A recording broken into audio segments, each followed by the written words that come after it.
Now we're going to check if there are any errors, which means that our errors variable is not empty. So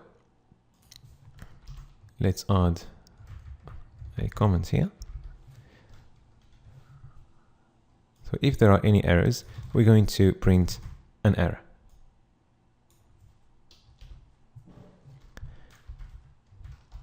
So we're going to check if the errors variable is not empty, okay, like this. So if that's the case, we're going to create a variable. Let's call it results message. Okay.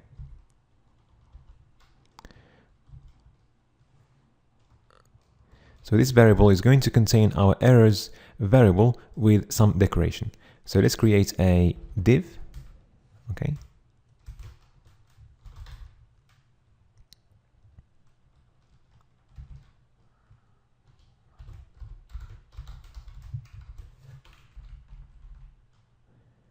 And let's give it a class alert and alert danger. Okay. All right, and let's place the errors variable inside. Okay. So we're going to echo this variable, okay, if there are any errors. Okay, now before we move on, let's rectify a couple of things. So if you look at the different than sign that we've got here, the exclamation mark needs to be attached to the equal signs. Okay. Also, when I copied the connection code to the connection file, I left this curly bracket in here. Okay, so let's delete it, and we're going to need to add it at the end of this file. So let's save there, and okay, save there. All right, now let's test our code and see how the output looks like with the isSet function. Okay, so let's refresh the page. Okay, now let's submit an empty form. Okay, so you were expecting to get error messages asking the user to provide the missing fields. But instead, we went the next step in our code and we started checking the validity of the email address and the password. So the reason why we're getting this is because we're using the function isSet. The function isSet is going to be positive as far as you're providing a field, okay, even if that field is empty. So in our case, the username is actually there, but it's empty, okay? So instead of using the isSet function, we're going to use another function, which is going to check if the field is empty or not, rather than checking that the field is submitted. So the function isSet, okay, is going to be replaced by the function isNotEmpty, okay, or the opposite of isSet is going to be replaced by the function empty. Okay. By the way, we don't have the function isNotEmpty. Okay, but empty is the opposite of isNotEmpty.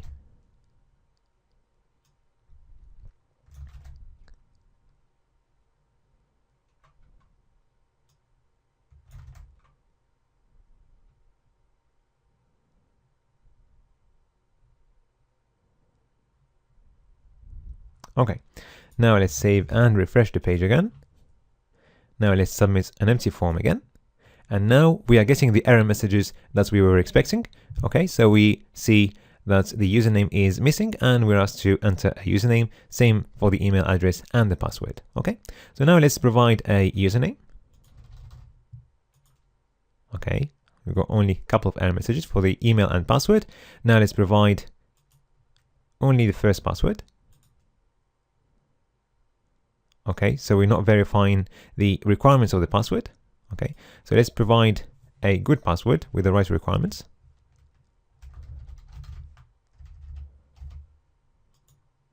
Okay, now we need to confirm the password. Let's give a different password.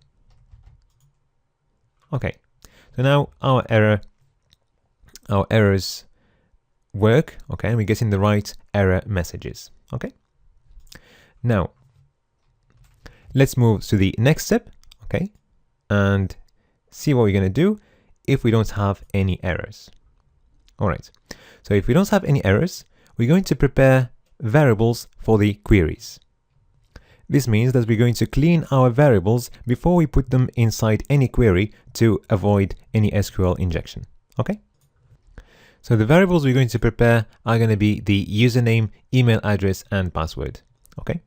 So now we've got no errors, okay? And we're going to prepare the variables for the queries. Okay, so the first variable is going to be the username, okay? So we're going to store inside the variable username the cleaned version of the variable username that we created before, okay? Which is going to be this one, okay? So to do that, we're going to use the function mysqli real escape string, okay? We have covered this before in the contact form project, okay? All right, so this is going to take a couple of parameters. So the first parameter is going to be the variable where we stored our connection. In our case, it's link. And the second parameter is the variable to clean, which is username, okay? So you're going to do the same thing with the email and password.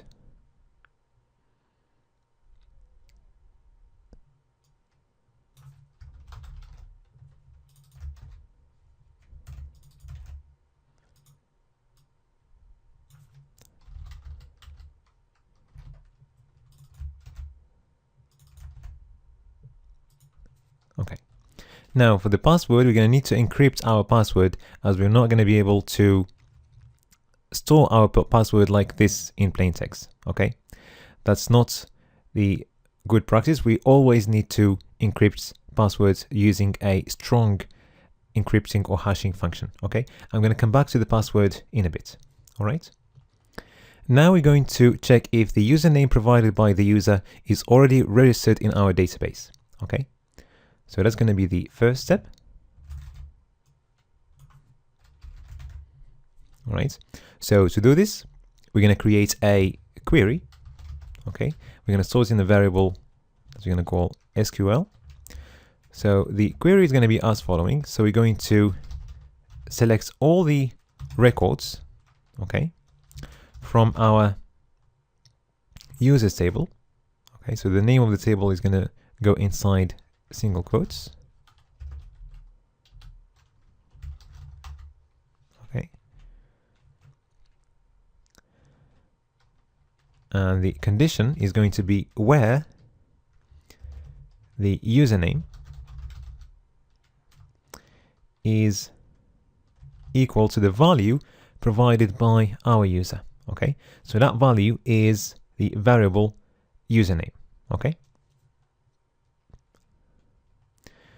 So since we are using double quotes for our string, we can place the variable username like that straight away inside our string.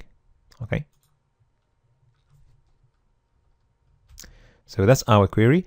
Now we're going to need to run the query. So to run the query, we're going to use the function mysqli underscore query, which will take a couple of parameters.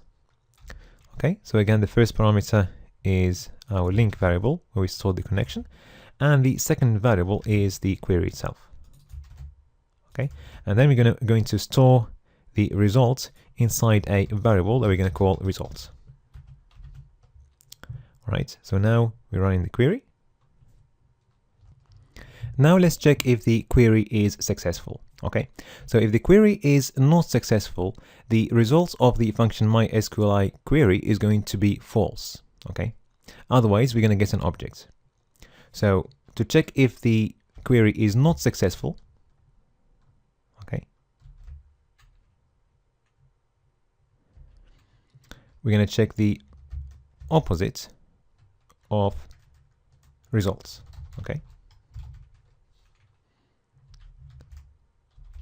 so if result is false, this is going to be true, which means the query is not successful. In that case, we're going to echo an error message. Okay. So, for example, we can have a div,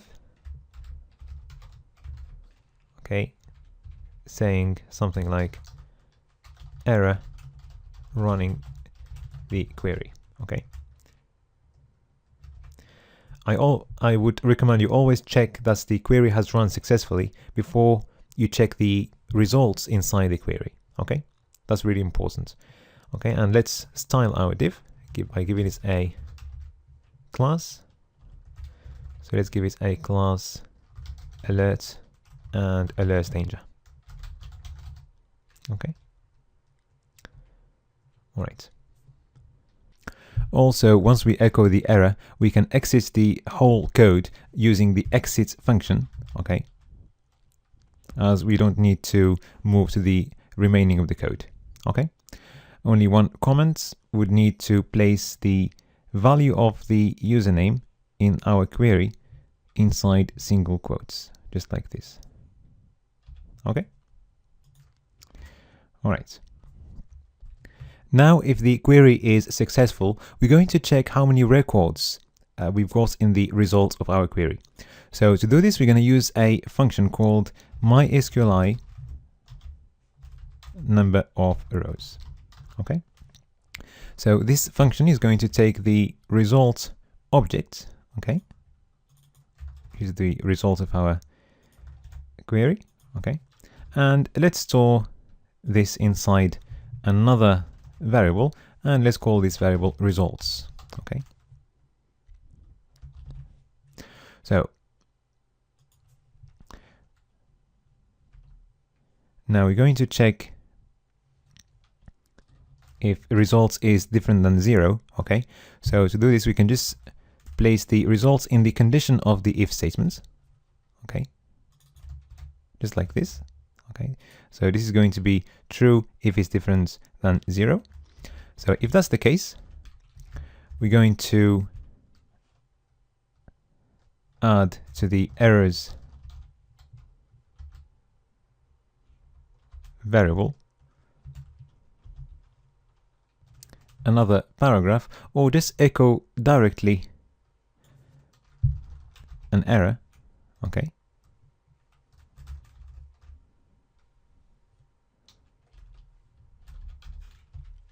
As a div.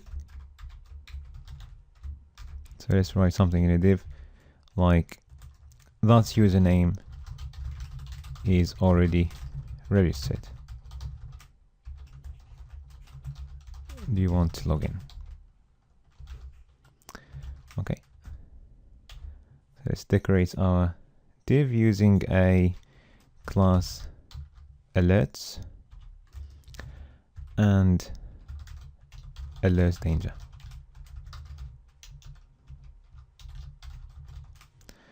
Okay. Now we're going to check if the email exists.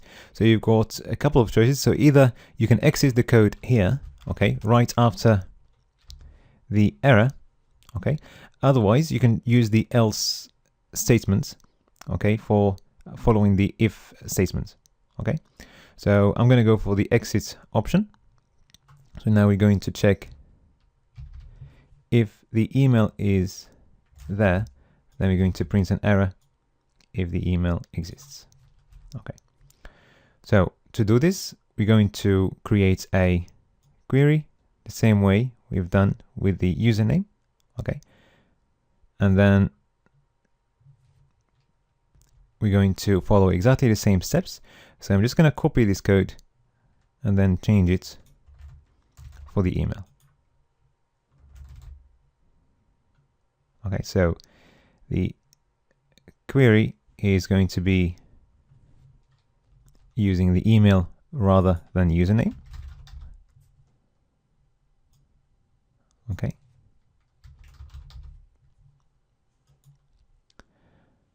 Okay, and then the error message is going to be that email is already registered. Okay. So once all these steps have been successful, we're going to move to the next one, which is creating a unique activation code. Okay, and then inserting that activation code in the users table, okay, with the other user details. We're going to do that in the next video.